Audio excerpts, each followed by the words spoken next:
ઝાલોદમાં સંદિગ્ધ પરિસ્થિતિમાં પૂજારીનો મૃતદેહ મળી આવતા ચકચાર।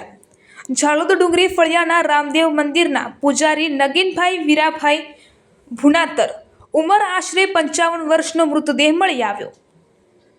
થિરકા ખાતે પંચકૃષ્ણ મંદિર પાછળ માછણ નદી કિનારે મૃતદેહ મળતા ચકચાર મચી। ખેતી કામ કરતા સ્થાનિક લોકોને નજરે પડતા પરિવારને જાણ કરાઈ।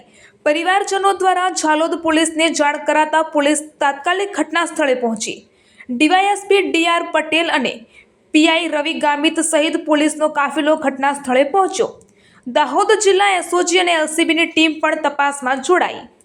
एफएसएल अने डॉग स्क्वॉडनी मददथी पुरावा एकत्रित करवानी कामगीरी हाथ धराई। लूंट पछी हत्यानी आशंका हाल प्राथमिक तपासमां सामे आव्यो। पुजारीना सोना चांदीना आभूषणोना लूंटना इरादे कराई हत्या। मृत हालतमां शरीर पर कोईपण प्रकारना आभूषण जोवा मळ्या नथी। शरीर पर ईजाना निशान मळता परिवारजनोए हत्यानी आशंका व्यक्त करी। झालोद पुलिसे समग्र मामले वधु तपास हाथ धरी। रिपोर्टर अजय सांसी, वात्सल्य समाचार, दाहोद। आज रोज झालोद पोलीस स्टेशनना खेरका गामे माछण नदीनी बाजुमां एक नगीनभाई वीराभाई भुनातर नाओनी हत्या करेली डेड बॉडी मळेली छे। जे बॉडी जोता तेना माथाना भागे तीक्ष्ण हथियारथी ईजा करेलाना निशान जणाई आवेल छे। जे अनुसंधाने झालोद पोलीस स्टेशनना पीआई श्री गामित साहेब તેમજ લીંબડી પોલીસ સ્ટેશનના પીઆઈસી સિસારા સાહેબ, દાહોદ જિલ્લાની એલસીબી લોકલ ક્રાઇમ બ્રાન્ચની ટીમ તેમજ એસઓજીના પોલીસ અધિકારી અને કર્મચારીઓ આ ગુનાને શોધી કાઢવા માટે હાલ જગ્યા ઉપર હાજર છે અને આ ગુનાના કામે હાલ પોસ્ટમોર્ટમની કાર્યવાહી ચાલુમાં છે અને ફરિયાદની કામગીરી ચાલુમાં છે। હવે અમારા જે કાકા છે નગીનભાઈ ભુનાતર વીરાભાઈ, હવે એમને કેવું કે રાત્રે 4 વાગે નીકળ્યા હતા ભજન મંડળી માટે। અચાનક ઘટના બની ગઈ છે। બરાબર, ઘટના એવી બની છે કે એમને કોઈ મૃત્યુ થયું નથી, એમને મારવામાં આવ્યા છે। બરાબર, હવે આ ઘટના કેવી રીતે નથી એ આપણે તપાસ કરવાની છે આગળ બી। બરાબર, હવે જ્યાં સુધી એના જે બી ગુનાગાર ના મળે ત્યાં સુધી એમને બધું આગળ પ્રોસેસ કરવાના છે।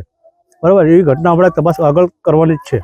બરાબર, ખરેખર શું ઘટના ઘટી છે? હવે ઘટના એવું થયું છે કે આમાં કેવું કે મારા કાકા જે છે એ સાંજે 4 વાગે નીકળ્યા હતા ભજન મંડળી માટે। બરાબર, હવે રાત્રે અમને ખબર ના પડે। રાત્રે મેં લગભગ નહીં કરતા મેં રાત્રે 10 વાગ્યાથી લગભગ રાત્રે 2 વાગે લગી મેં રાત્રે ફોન અમે કર્યા। નહીં કરતા લગભગ 50-100 ફોન અમે કર્યા પણ ફોન રિસીવ કર્યો નથી। બરાબર, પછી અમને લગભગ હું રાત્રે અત્યારે બપોરે 2 વાગે આવ્યો ઘરે, ત્યારે અચાનક મારી પાસે ફોન આવ્યો કે ભાઈ તમારા કાકાને આ રીતે ઘટના બની ગઈ છે। બરાબર, હવે જોયું તો મેં જોયું અમારા કાકાની ઘટના, તો એમાં જોયું ને એમાં ધાર્યું, ચક્કુ બધું મારેલું છે અને પ્લસ એમાં દોરો, વીંટી, બરાબર, પછી પ્લસ બોરીઓ કશું છે નહીં મળે। બરાબર, હવે આ ઘટનાનો આપણે વધારે તપાસ કરવા માટે આપણે વધારે તપાસ કરવી પડશે।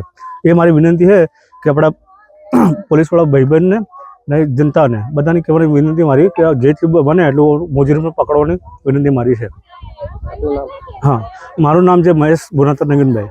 દેશ અને દુનિયાના સમાચાર જોવા માટે અમારી ચેનલ વાત્સલ્યમ સમાચારને સબસ્ક્રાઇબ કરો અને બેલ આઇકોન પર ક્લિક કરો, જેથી આપને રોજે રોજની તમામ અપડેટ મળતી રહે।